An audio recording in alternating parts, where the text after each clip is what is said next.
Hello students, I am Sam sir with the second part of the first chapter of geography in the book called India, People and Economy.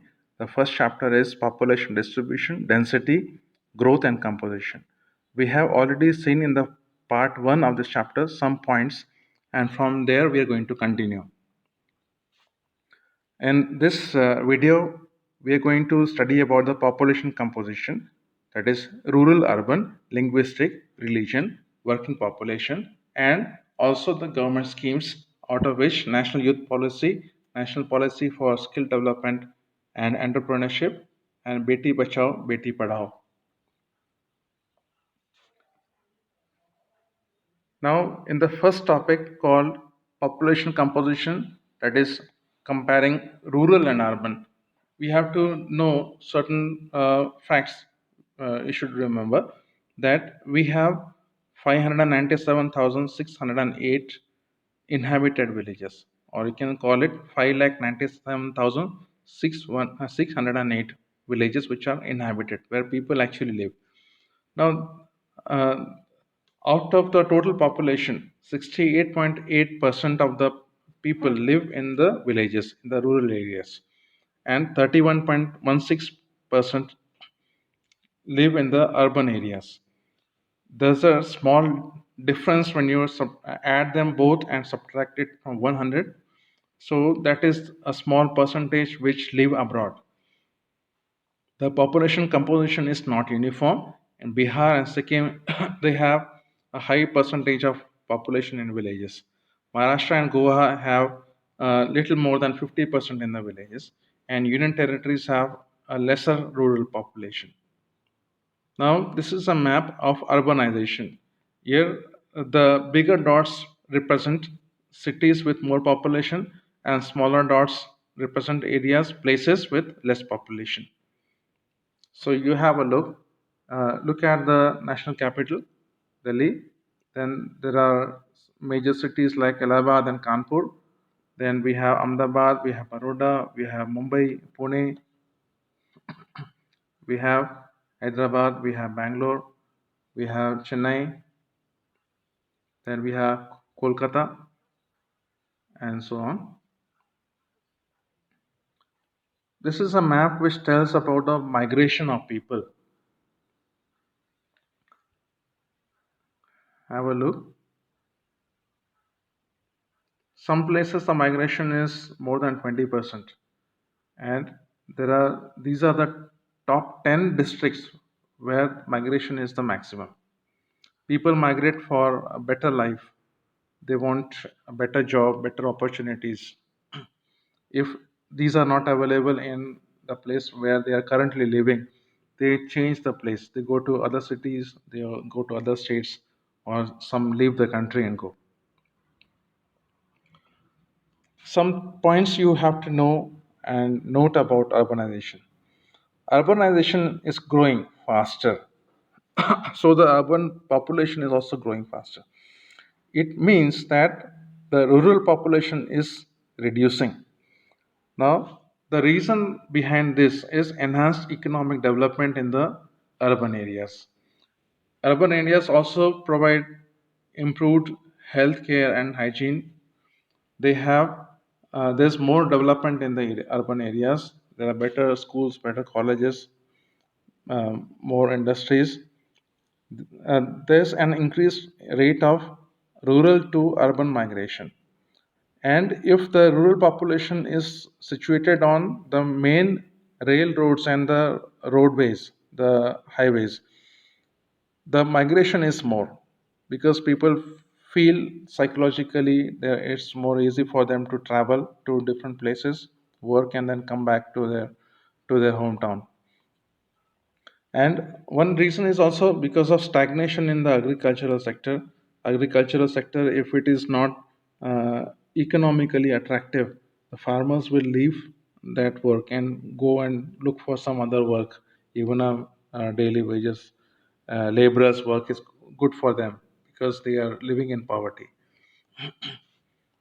Now, the second topic is linguistic composition. This is the composition of languages spread over the country. Um, some of this you know, some of this could be your language also. These are the areas where these languages are spoken.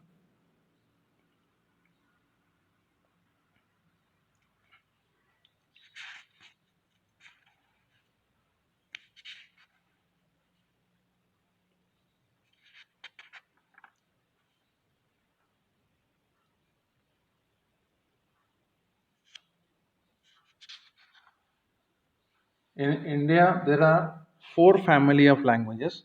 This is there in your textbook, and they are Austric, Dravidian, Sino-Tibetan, and Indo-European. Totally, there are 179 languages in India. Now, these are some numbers which you should not know and remember. There are 544 dialects. There are 22 scheduled languages. There are number of non-scheduled languages, and Hindi is the language spoken by the majority percentage, and Sanskrit, Bodo, and Manipuri are the lowest. They have the lowest number of speakers. There is no sharp and distinct boundary between areas where one language ends and the other starts, and often you'll find overlap in the boundary areas. For example, if you travel from Madhya Pradesh to Maharashtra, the southern districts of Madhya Pradesh, you'll find population of Marathi also, and in the northern regions of Maharashtra, you'll find population of Hindi also. The next point is composition based on religion. Now, when we are talking about religion, the uh, uh, there the major religions are like this: Hindus 79.8, almost 80%. Muslims are about 14%. Christians, when you include Catholics also, because they are also considered as Christians, then it is 2.3%. If Catholicism is taken as a separate religion, Christianity would be something like 0.3% only. Sikhs are 1.7%, Buddhists are 0.7%, Jains are 0.4. There are other religions and persuasions, they are known as ORP. They amount to 0.7%. There are tribal religions and religions which are not stated in the census, they amount to 0.2%. Now, even in a state with majority of one particular religion, there will be areas where some other religion is taking majority. That is, the distribution there also is not even. Now, the next point is composition of working population. We have people who are main workers. These are the people who are employed for more than 6 months a year, and they earn a salary. 6 months amount to 183 days. Now, if they are employed like that, they are known as the main workers. If they are employed for less than 183 days in a year or 6 months in a year, they are known as marginal workers. There are people who are not working, they are known as non workers. From the age of 0 till the stage of a student, most of the people are not working. The unemployed are not working, and the people who are retired, although they may be financially well off, they may be getting pension, but essentially they are classified as non-working people because they are not working and getting a salary. Then the main and marginal workers, when you put them together, add them together, they amount to about 40% of the entire population.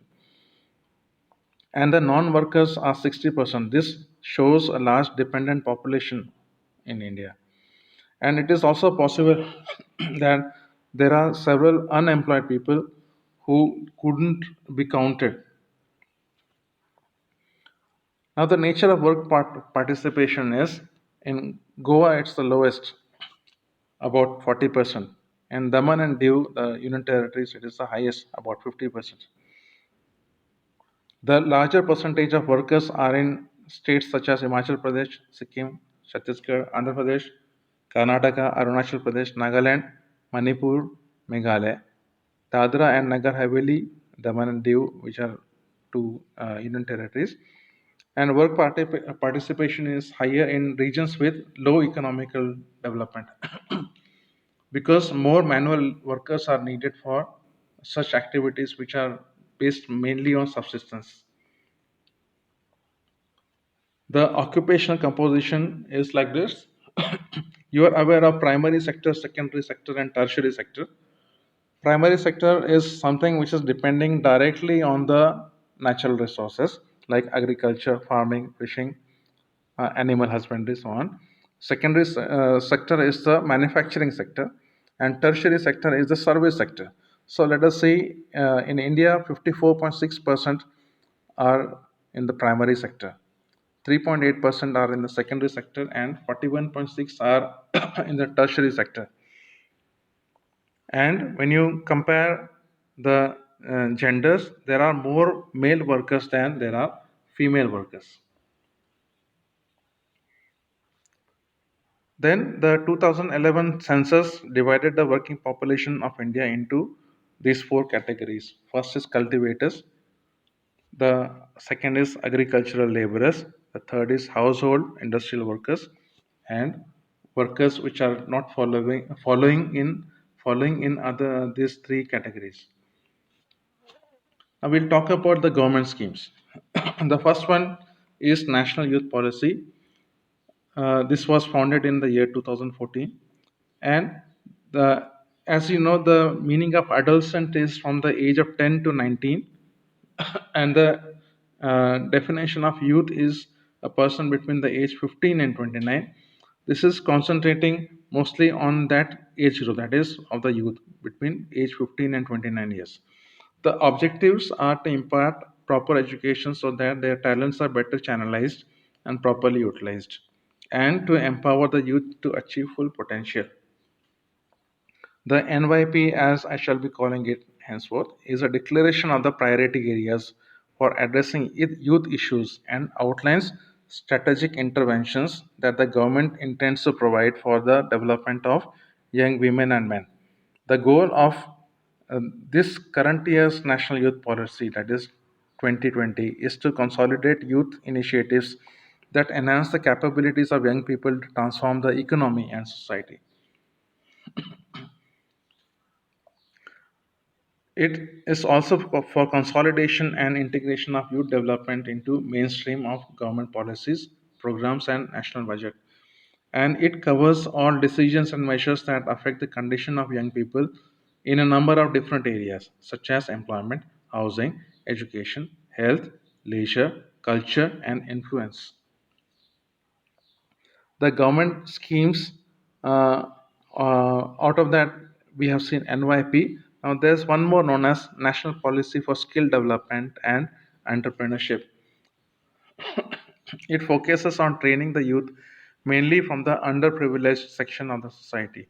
The main motto is to train the person in such a manner so that he or she can be employed in India or abroad. This is for generating the skills and skills which are required by the industry directly. It's not useful to develop skills which are not required by the market. Now, there's a scheme for the girls and the girl child in India. It is known as Beti Bachao, Beti Padhao. From the year 2019, it has a different name. I'll be telling it to you shortly.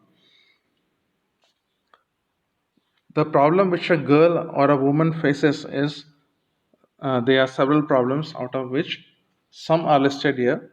One is social differentiation. We always differentiate them, uh, and we discriminate them. We exclude them and we neglect them.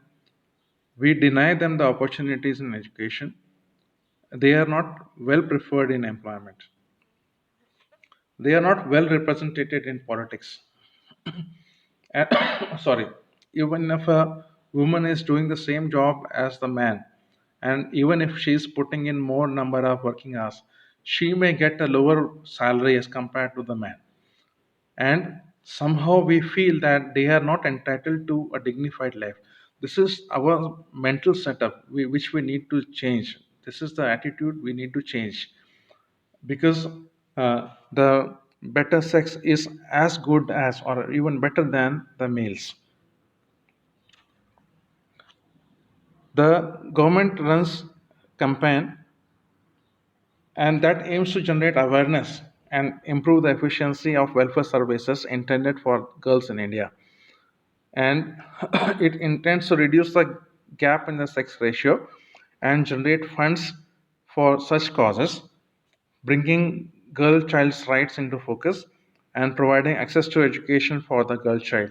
Now, I was saying that Beti Bachao Beti Padhao has been renamed. It is known as Badla. Badla means change, but it's an acronym for Beti Aapki Dhan Lakshmi or Vijay Lakshmi. Your daughter is going to bring you wealth and also going to bring you victory. That is the meaning of it.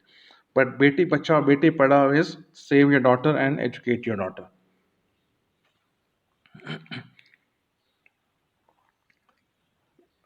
Now, in this scheme of Beti Bachao, Beti Padhao or Badlao, uh, exclusion of over half the population takes place, and that's a serious handicap for any developing society or a civilized society. And this is not just a problem of India, this is a global challenge. And the United Nations Development Program says if development is not engendered, it is endangered, and a society which cannot remove such discriminations cannot be really called a civilized society. This is the end of the chapter, and uh, please give it a thumbs up and subscribe to my channel. And please keep watching, I'll be posting more. Bye.